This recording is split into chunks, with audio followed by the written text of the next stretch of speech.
the third part of the triangle is the emotional side of the triangle, or the subconscious side of the triangle.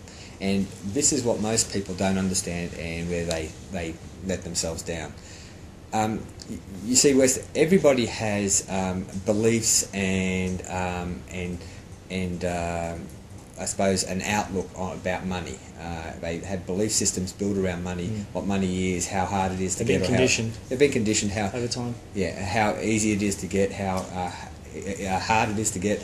Everybody has a whole. And they also have a picture of themselves as how much they're worth, and a mould that they place themselves in, as amongst their friends and. That's right, yeah. That sort of stuff. So there's let's talk about that a little bit more. So everybody has a belief system of what money is and how hard it is, but generally a lot of these beliefs are not conscious. They're not conscious beliefs. They're just generally feelings about money. Okay, and this is a lot of the times you can identify when I'm talking to people. I can ask them questions around money or around their success. You get a feeling of that. Well, they express their beliefs in feelings, okay, or how they react. So what I mean by this is that you have to be comfortable at a conscious and subconscious level with being financially successful in your definition of financially successful. Now, what I mean by that, guys, is if you are trying to make passive income and you're trying to be financially independent, and at some level, at a subconscious level, you are not comfortable with that, then you will self-sabotage yourself.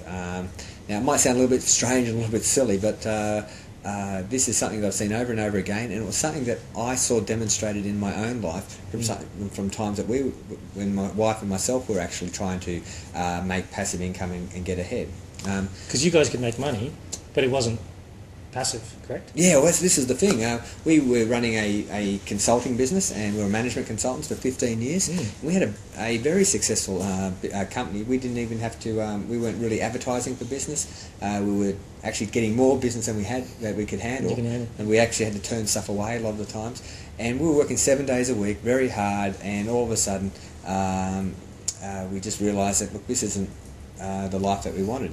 And sometimes things happen and you get this turning point. Our turning point was when we had our child. Our first child came along, and we realised we wanted to spend more time with our child. And it dawned on us, if we stop working, we've got to actually stop earning money. And that wasn't good enough, so we had to get the passive income happening. So we set ourselves a goal. We were big goal setters, and we set ourselves a goal, and we said, okay, in 5 years we're going to make $10,000 passive income a month, and that $10,000 passive income a month will pay all our bills and keep us in the lifestyle. And if we got $10,000 passive income coming in a month, that meaning we didn't have to work for it, we would be set in our mind.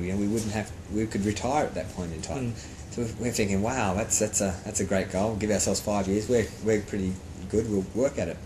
So we went for 4.5 years. We worked and we tried a whole lot of different systems. We tried the mental side of the triangle. We looked at property, we looked at shares, we looked at all sorts of trading, we looked at different businesses, and we were 4.5 years into it, and we've been working really hard. So we've been putting the physical commitment in. We spent money, time, effort, went and learned all the systems as well. So the mental side. Guess how much money how much passive income we had coming in on a monthly basis after 4.5 years? Not much. Zero. We actually had zero. And being pretty goal-orientated people, my wife and myself, we actually were pretty frustrated with this.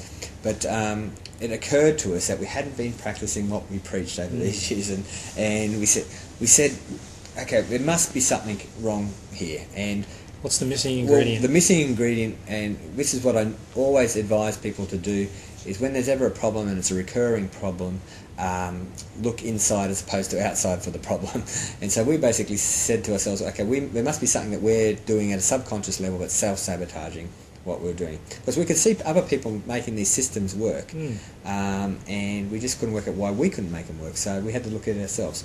And so what we did is we sat down, we learned a number of techniques, which we're going to show you in our training program here, that these techniques really helped us to identify and eliminate the subconscious blocks that we had to making money. And once we could identify and eliminate the subconscious blocks to making money, and we did that, and this exercises that we did literally took 20 minutes, half an hour, you know, and that just started us on its way.